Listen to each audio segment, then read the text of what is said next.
Bonjour à tous, j'espère que vous allez bien. Avant de commencer cette vidéo, je voulais remercier les 100 premiers abonnés de ma chaîne. Ça m'a fait vraiment plaisir et merci, mille fois merci encore. Dans cette première partie, je vais vous parler de ce qu'a fait Laurent depuis qu'on est rentré de vacances et on a eu un petit problème de ventilation, mais je vous laisse avec Laurent, il va vous expliquer tout ça. Donc là, tout est démonté. Donc on a eu un problème au niveau de la ventilation du chauffage cabine. Au début, ça fonctionnait quand on tournait le bouton ici. Donc on avait le chauffage, enfin la ventilation qui tournait à 4, mais pas à 1, 2, 3. Donc tant que ça fonctionnait, on l'a laissé comme ça. Et du jour au lendemain, ça n'a plus fonctionné du tout. Donc j'ai décidé de regarder ce qui ne fonctionnait pas. Donc là j'ai tout démonté, j'ai contrôlé le ventilateur donc qui est ici dessous, je l'ai démonté, je l'ai sorti et je l'ai testé, il tourne, il fonctionne. J'ai également démonté la résistance donc qui est ici et que j'ai également testé, elle fonctionne aussi. J'ai suivi l'alimentation électrique donc jusqu'à derrière les boutons. Donc ici, on voit que ça a un petit peu chauffé, mais quand je fais les tests, ça fonctionne aussi. Enlève un petit peu de ta lampe. Donc ça fonctionne aussi. Du coup, il me restait plus qu'à contrôler les boutons. Donc j'ai pris une photo du bouton qui était cassé. On vous le mettra sur la vidéo. Donc j'ai démonté le variateur. Hop, je vais vous le redémonter ici. Voilà. J'ai démonté le variateur. Et je l'ai testé, donc il fonctionne. Et en réalité, donc vous verrez sur la photo, c'est ce bouton qui avait un problème. Donc comme vous pouvez le voir, donc là il est fondu. Il était coupé en fait trop court par rapport au variateur. Et en fait, il s'était cassé à ce niveau-là, comme ça. Et du coup, quand je tournais le bouton, en fait, ça tournait plus au niveau du variateur, donc ça donnait plus l'alimentation électrique pour pouvoir faire tourner le ventilateur en position 1, 2, 3, 4. Voilà, donc en fait, j'ai tout démonté.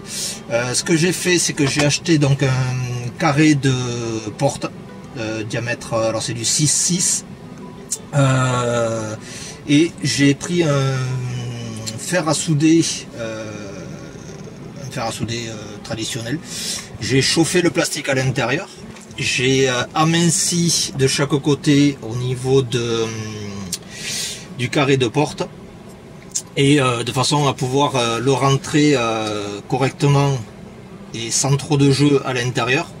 Et du coup, maintenant, voilà, ça fonctionne. Je peux tourner mon bouton et mon variateur pour qu'il puisse fonctionner.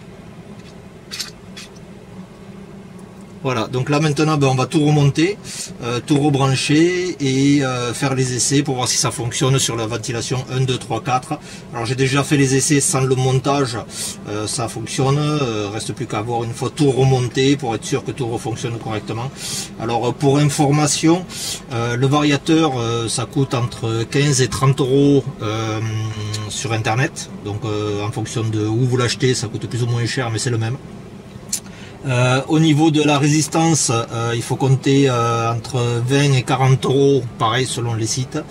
Le ventilateur donc qui va dessous, il faut compter une cinquantaine d'euros.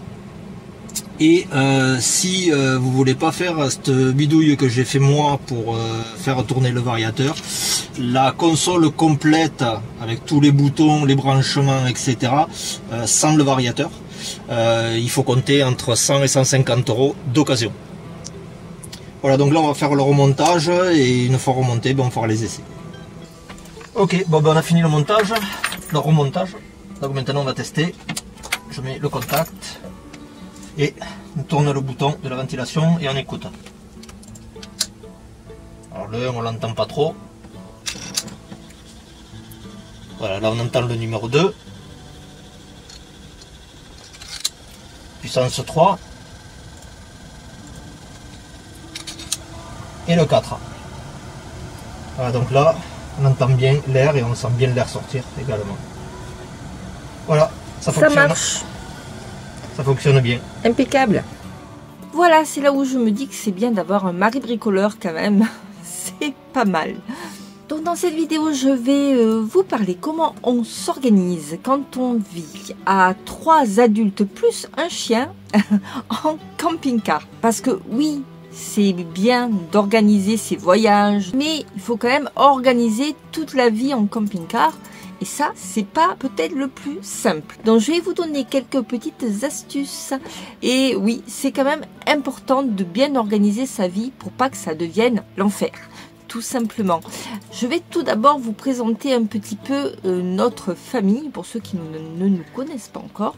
Alors, je suis en couple avec Laurent et on vit avec notre fils François, qui a 20 ans, dans notre camping-car depuis maintenant 1 an et demi. Et nous vivons avec notre petite chienne Lily.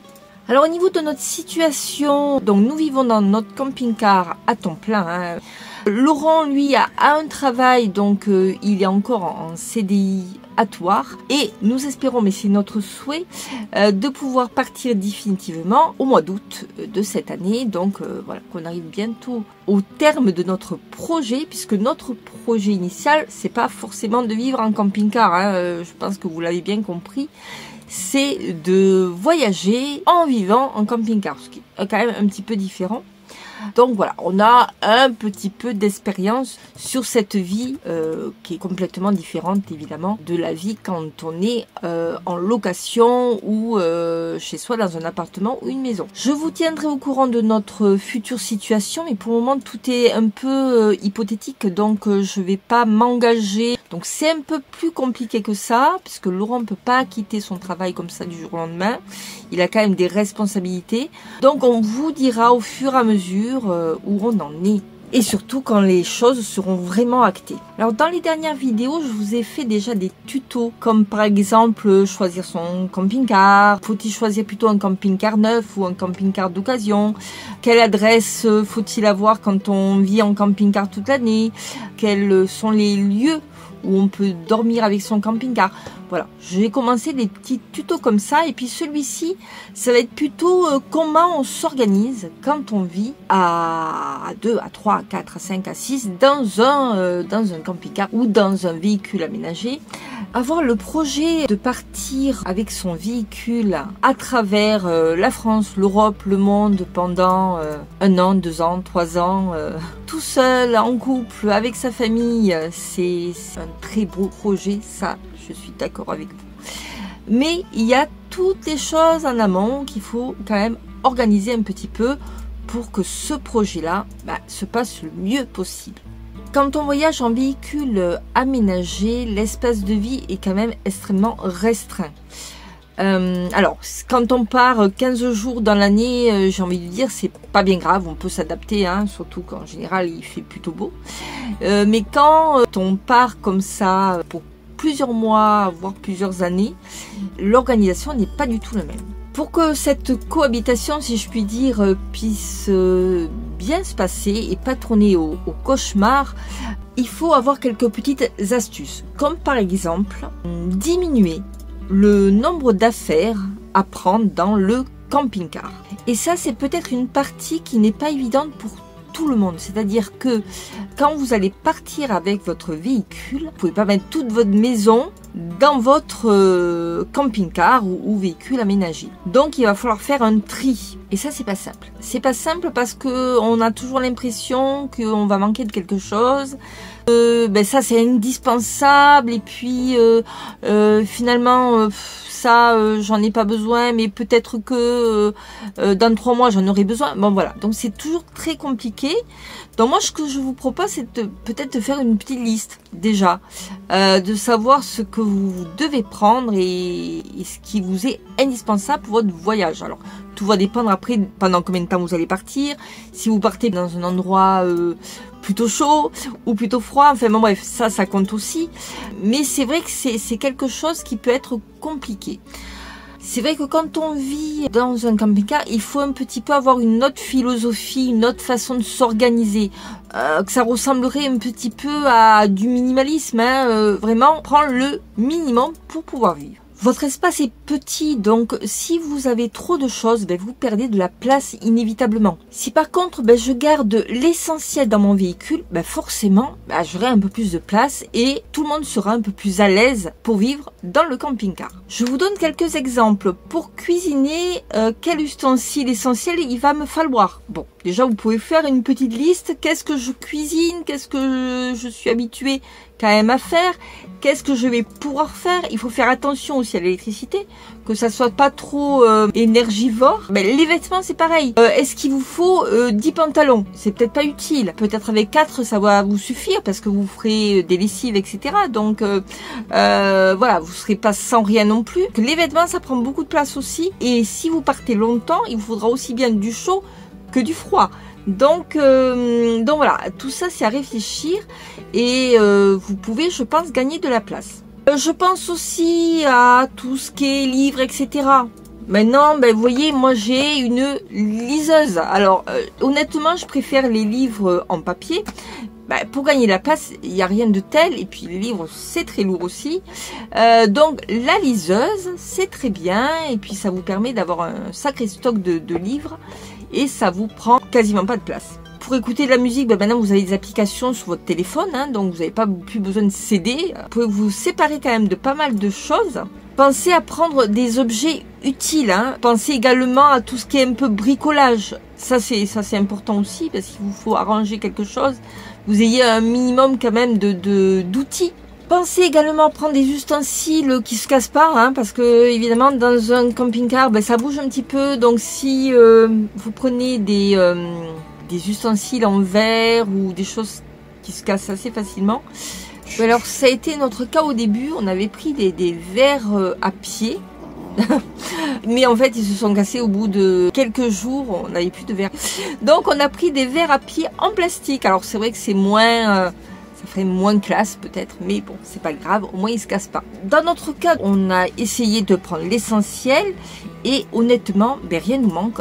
Voire, je crois qu'on a pris un peu trop de choses parce qu'il y a plein de choses dont on ne s'est pas encore servi. Et on est très bien comme ça. Et finalement, on se dit, mais toutes les choses qu'on avait avant, on les a données ou on en a vendu ou on a même jeté des choses.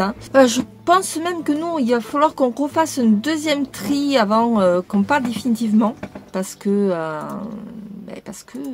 finalement, on en a trop pris. Après, nous, on n'était pas trop matérialistes non plus. Je comprends que... ceux qui ont beaucoup d'affaires, qui font des collections, des choses comme ça, c'est peut-être plus compliqué de se débarrasser de ces choses-là. Nous, la seule chose qu'on a gardée et qu'on n'a pas pris en camping-car, c'est toutes nos photos, parce que bon, les photos, on va pas non plus les jeter, et puis bon, ça serait idiot de notre part. Donc c'est notre grand-fils qui les a récupérés. Mais après, il y a toujours des solutions à tout. Moi, je pense, admettons, vous pouvez faire 2, 3, 4 cartons sur des affaires que vous voulez pas vous séparer, et puis vous pouvez les laisser en attendant de faire votre voyage à la famille, à des amis, ou bien louer carrément un petit local. Ça, c'est possible aussi. Il y a souvent des petits locaux comme ça qui coûtent pas très très cher et vous pouvez mettre vos affaires en attendant que vous reveniez de votre voyage. Donc ça c'est possible aussi. On n'est pas obligé non plus de tout donner, tout jeter, tout vendre. Voilà. Même vous pouvez prendre un garde-meuble aussi. Vous voulez pas donner vos meubles parce que vous y tenez. Après tout... faites après ce que vous voulez. Après avoir choisi très soigneusement toutes vos affaires et vos petits objets, il va falloir savoir où caser tout ça. Bien évidemment, tout va dépendre du véhicule que vous avez. Vous aurez moins de place si vous êtes en fourgon aménagé qu'en bus aménagé, ça va de soi. Alors pour caser tout ça, il va falloir être un petit peu organisé. Chaque chose va avoir sa place. Les ustensiles de cuisine d'un côté, les vêtements de l'autre, tout ce qui est dans la salle de bain va dans la salle de bain, etc. Voilà, ne mélangez pas tout. Et puis, j'ai envie de dire, essayez de mettre les objets que vous êtes censés vous servir le plus dans des endroits accessibles pour que ce soit plus facile pour vous. Et les objets dont vous vous servez moins, vous les mettez dans des endroits moins accessibles. N'hésitez pas à mettre... des tiroirs supplémentaires. Nous, c'est ce qu'on a fait, admettons. On a mis des tiroirs supplémentaires dans notre soute. on a mis plusieurs tiroirs. Admettons, on a fait un tiroir uniquement pour la pharmacie. On a fait également un autre tiroir pour tout ce qui est stock de crayons, de cahiers, de tout ce genre de choses-là. On a fait la même chose dans notre remorque Marcellou, parce qu'effectivement, on donne un nom à notre camping-car qui s'appelle Turtle, la remorque qui s'appelle Marcellou, et notre quad qui s'appelle Léon. Bon. L'avantage de ces tiroirs, c'est que tout n'est pas en vrac, hein. Voilà, tout est bien compartimenté. Vous pouvez mettre aussi des crochets pour mettre certaines choses. Vous pouvez mettre des filets, vous pouvez mettre des petits paniers. Il y a plein de petites astuces comme ça à trouver et que ça soit rangé, parce que c'est le but des gens qui vivent dans le camping-car, donc vous, hein, vous soyez bien à l'aise. Quand on roule, eh ben oui, il faut tout ranger correctement et vous pouvez pas tout mettre en vrac comme ça sur le lit ou je ne sais où, sur la banquette. Voilà, il faut tout ranger, donc chaque chose aura sa place et comme ça sera beaucoup plus simple pour vous. Alors pourtant nous on n'était pas les rois du rangement. On a réussi à s'organiser, à ranger au fur et à mesure. C'est ça qui est important en fait, c'est ranger au fur et à mesure. Parce que sinon, eh ben, vous ne pouvez pas manger sur la table. Sinon, eh ben, vous ne pouvez pas aller à votre lit correctement. Sinon, c'est la panique. Et ça peut mettre des tensions également entre vous. Alors, ce qui prend beaucoup de place également dans un camping-car, ce sont les poubelles. Alors, les poubelles, on essaie de faire le tri tant qu'on peut. Mais, et parfois, c'est plus compliqué. Parce qu'on n'a pas forcément toujours les poubelles à proximité. C'est compliqué de faire vraiment un tri dans le camping-car parce qu'on n'a pas trop de place non plus, hein. Donc nous on essaye quand même d'en faire au moins 2. C'est pas l'idéal, mais on fait comme on peut aussi. Alors petit conseil aussi, c'est vrai que quand on vit à plusieurs dans son camping-car, ce qui est bien, c'est que tout le monde est quand même un petit peu son espace de rangement. Par exemple, nous, on a chacun notre placard, on va dire. Donc François son placard pour ses jeux vidéo, pour ses petites affaires personnelles. Laurent, il a son placard pour tout son bricolage. Et puis moi, j'ai mon placard pour quelques livres, quelques cahiers, quelques papiers, voilà, puisque c'est moi qui m'occupe un petit peu de tout ce qui est administratif. Et puis aussi, pour préparer les vidéos. Donc voilà, j'ai besoin de papier, de crayon. Ça, c'est important quand même, que chacun puisse avoir ses petites affaires à un endroit précis. Ce qui est intéressant aussi, alors sans parler de placard, mais c'est que tout le monde ait son endroit où pouvoir se mettre quand il est dans le camping-car. C'est-à-dire un petit peu son endroit attitré pour que tout le monde puisse se sentir à l'aise à cet endroit-là. Laurent a toujours sa place. Voilà, c'est sa place. Moi, j'ai la mienne. François, lui, il a plusieurs places parce que de temps en temps, il a besoin de s'isoler. Donc, il s'isole dans notre chambre qui est fixe, hein. Donc, c'est facile. En plus, on a une porte coulissante, donc c'est assez facile de pouvoir s'isoler. Et voilà, c'est important que tout le monde trouve son espace pour travailler, pour jouer, pour se décontracter. Ce qui est important aussi quand on vit en camping-car, c'est de ne pas rester toujours enfermé. Justement, quand on vit en camping-car, on a la chance de pouvoir avoir notre lieu de vie, hein, où on mange, où on dort, mais aussi tout l'extérieur du camping-car, hein. Donc n'hésitez pas à aller vous balader, respirer et pas rester toujours enfermés les uns sur les autres parce que à un moment donné vous allez vous sentir un petit peu enfermé et puis à étouffer aussi un petit peu. Donc il faut pouvoir sortir. Alors vous allez me dire oui, c'est facile quand il fait beau, c'est moins évident l'hiver, hein, ça je le conçois, mais vraiment prendre le temps de s'aérer, de pas rester tout le temps enfermé, parce que là, ça va devenir un petit peu lourd quand même. Par exemple, moi, je vais à la médiathèque de ma ville, puisque très souvent, je monte mes vidéos à la médiathèque, parce que comme ça, j'ai de la place. Agréable, hein, les médiathèques, il y a pas trop de bruit, donc voilà, je peux m'installer confortablement, j'ai l'électricité, je peux avoir aussi internet, donc les médiathèques c'est vraiment pas mal parce que vous avez des médiathèques vraiment partout. Alors je parle de la France, hein, évidemment, mais vous avez des médiathèques un petit peu partout, même dans le plus petit village. Alors évidemment après c'est pas ouvert tout le temps, mais voilà, ça peut être aussi un moment de tranquillité. Moi, je parle de mes vidéos, vous n'êtes pas obligé de faire des vidéos, hein, mais vous pouvez aussi bouquiner, vous pouvez lire la presse quotidienne. Donc, il y a plein de choses que vous pouvez faire en médiathèque. Et puis en plus, il fait chaud, hein. Vous avez le chauffage d'hiver et vous avez généralement un petit peu de clim l'été. Donc, voilà, c'est des petites respirations comme ça qu'il faut vous prendre. Et c'est très important. Vous pouvez aller boire un petit café sur la place du village où vous êtes. Bon, voilà. Plein de petites choses comme ça qui font que sortez un petit peu de votre habitacle. Hein. Ça, c'est important parce que sinon, si vous vivez en camping-car comme vous vivez dans votre maison, ben, je vois pas trop l'intérêt de vivre en camping-car hein, en même temps. Donc, voilà, sortez, découvrez, c'est fait pour. Ensuite, ce que je peux aussi vous dire, c'est que vous n'êtes pas obligé non plus de faire toujours tout ensemble. Hein.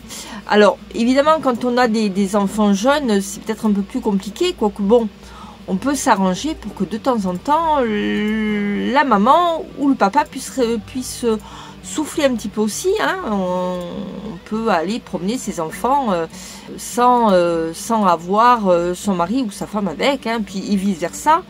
Voilà, donc essayez de vous organiser de temps en temps, de dire, bah tiens, bah, cet après-midi, j'ai envie de souffler un peu, j'ai envie de me promener tranquillement. Bah, garde les petits, et puis moi la prochaine fois, bah, ça sera toi, et puis moi je garderai les petits. Bah, voilà, vous vous arrangez entre vous. Mais c'est vrai que c'est intéressant que de temps en temps, je pense aux familles avec des enfants, hein, parce que c'est vrai que ça doit quand même être très prenant. Enfin, je me rends peut-être pas trop compte, mais partir comme ça en voyage, qui est génial, hein, c'est génial pour les enfants, moi, je trouve, et puis pour les parents aussi, mais partir avec des enfants jeunes, faire le tour d'Europe ou le tour du monde, mais franchement, il y a une organisation quand même là à avoir, c'est autre chose que ce que nous on vit, hein. Donc je dis chapeau aux parents en tout cas, qui ont leurs enfants à charge, il faut faire l'école et tout, enfin bon bref, c'est une toute autre organisation. Après, il faut vraiment respecter les envies de chacun. Je crois que c'est important quand même. Ne pas se forcer en fait. Parce que si on se force, c'est là où ça devient invivable en fait. Parce qu'à un moment donné, ben, vous en aurez marre de vous forcer. Et c'est là où ça clash. Ouais. Donc, essayez d'avoir un compromis entre faire des choses ensemble, qui est important aussi. Hein, ça, je dis pas de vivre chacun de votre côté, non, non. C'est important de vivre ensemble et de vivre des choses ensemble, surtout quand on voyage, c'est quand même plus sympa quand on le vit à plusieurs.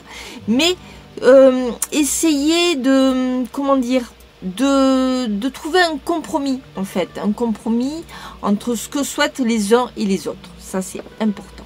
Ce qui est intéressant aussi, quand on vit comme ça en camping-car, c'est que tout le monde a un peu sa propre tâche. Par exemple, Laurent, lui, ses tâches sont plutôt tout ce qui est service. Vider les toilettes, vider l'eau, remplir l'eau, faire du bricolage dans le camping-car, etc. Donc ça, c'est son domaine. Moi, ça va être plus la cuisine, les courses, le ménage, le linge, tout ce qui est intendance en fait. Puis accessoirement vous faire aussi des vidéos. C'est important que chacun ait son rôle. François, admettons, lui, ben, c'est notre petit roi, hein, donc si je mentirais. Son rôle à lui, c'est de sortir Lily matin et soir. Alors, vous voyez, la vie en camping-car, bah, finalement, elle peut être très, très, très simple. Il suffit juste de s'organiser un petit peu, d'être conciliant aussi avec les uns et les autres, et puis essayer de s'harmoniser comme ça pour que la vie soit le plus agréable possible. Alors, il y a beaucoup de gens qui disent, mais comment vous faites pour vivre en camping-car toute l'année? Alors oui, c'est vrai que c'est peut-être des questions que vous vous posez, mais comment on fait pour vivre comme ça en camping-car? Moi, quelques mois, ça va, mais après... c'est compliqué. Déjà, il faut que tous les membres de la famille soient d'accord pour ce style de vie, parce que c'est pas anodin non plus. Hein. C'est une autre organisation, et si toute la famille est déjà d'accord sur ce mode de vie, c'est déjà quand même plus pratique. est plus vivable. Par rapport aux gens qu'on a rencontrés de ci, de là, depuis 1 an et demi, sur les aires de camping-car notamment, tous les gens qui vivent en camping-car à l'année, on va dire, allez, 90% des gens nous disent, mais nous, depuis qu'on vit en camping-car, ben, on n'a pas envie de revenir en maison. On n'a pas envie de revenir en location. Parce que ben, pour eux, c'est temps de liberté et pouvoir partir quand ils en ont envie. S'ils se sentent pas bien à un endroit, ben, ils partent ailleurs, etc., etc. C'est vrai que quand on en a vraiment envie et quand on commence à vivre cette vie nomade, je ne sais pas si on peut appeler ça nomade. Après, il n'y a pas tout le monde qui fait le tour du monde. Il ne faut pas non plus rêver. Hein. C'est peut-être un fantasme. Il y a beaucoup de gens qui voyagent, bien sûr. Il y a beaucoup de gens aussi, nous, on le voit parce qu'on reste, évidemment, parce que le grand travail, on reste souvent au même endroit. Il y a beaucoup de gens qui sont retraités et qui restent quand même toujours au même endroit. Alors c'est étonnant parce qu'on se dit mais ils sont retraités, pourquoi ils restent là, pourquoi ils vont pas ailleurs. Bon mais après c'est un choix parce qu'ils s'y plaisent et c'est un choix de vie. Alors ils font 2-3 mois à un endroit, puis 2-3 mois ils vont ailleurs. Après il y en a certains qui vont voir leurs enfants aussi, leurs petits-enfants. Bon voilà, c'est leur style de vie à eux. Chacun trouve une existence à cette nouvelle vie et beaucoup ne souhaitent pas revenir en maison. C'est ça qui est incroyable. Donc après attention aussi, hein, je dis pas venez tous vivre en camping-car, regardez c'est merveilleux, faites le tour du monde. Ça correspond pas vraiment à tout le monde non plus, hein, il faut faire attention. On a rencontré aussi des gens qui ont dit bah nous on avait essayé et puis finalement ça nous plaît pas tant que ça, donc on part que de temps en temps. On a repris une maison, ça arrive aussi, hein, où finalement ben, on revient en arrière parce que pour certains, c'est peut-être plus compliqué. C'est pour ça qu'il faut quand même bien se préparer un petit peu avant, en amont, bien s'organiser pour que tout se passe au mieux. Donc voilà, j'espère que je vous aurai un petit peu éclairé si vous souhaitez vivre en camping-car toute l'année. D'ailleurs, si vous souhaitez vivre en camping-car à l'année, comme nous, et puis surtout, voyager, ça c'est quand même le plus important. Mais n'hésitez pas à nous dire dans les commentaires. Hein. Je serais ravie de savoir si vous aussi vous souhaitez passer ce cap et puis même si vous me regardez et que vous aussi vous vivez en camping-car, j'aurais bien aimé savoir si vous aussi vous le vivez comme nous. Où finalement tout se passe quand même bien, que cette vie vous correspond bien ou pas, ou finalement vous êtes revenu en arrière. Donc voilà. Donc dites-moi tout ça en commentaire. Et voilà, c'est terminé pour cette vidéo. J'espère que ça vous aura permis d'en savoir un petit peu plus sur comment on vit en camping-car. Et puis on se retrouve très vite. À très bientôt. Je vous fais de gros bisous. Ciao, ciao.